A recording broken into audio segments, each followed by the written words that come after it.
The latest data from Customs and Border Protection show that the current fiscal year has seen the highest number of migrant apprehensions since 2006.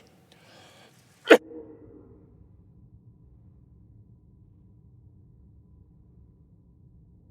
me say that again. We're 8 months into fiscal year 2021, but the CBP has already apprehended more migrants at our southern border than in any full year since 2006.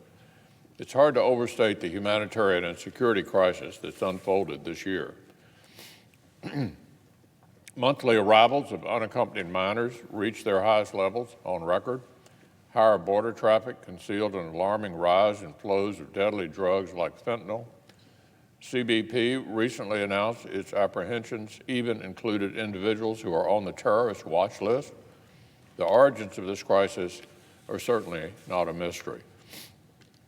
The Democrats who spent the last few months in the White House focusing on what to call it instead of how to fix it are the same Democrats who spent last year sending potential migrants dangerous mixed signals from the campaign trail. Quote, "You want to flee? You should come." That was future President Biden. Quote, "No, they should not be deported." That was then Senator Kamala Harris.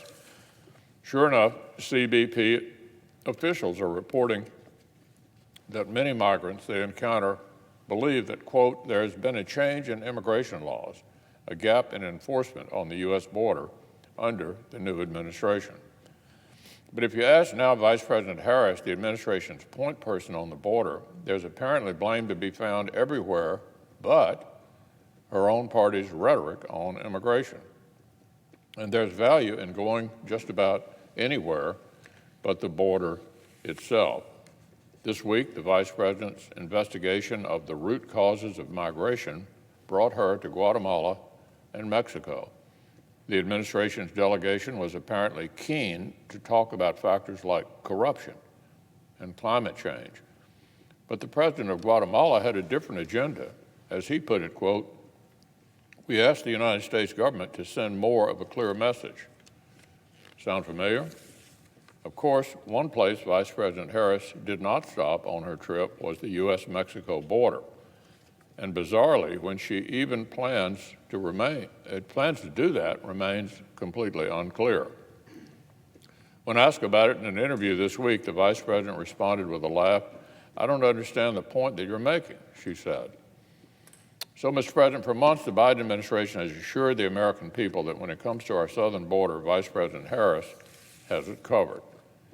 And they are betting on it.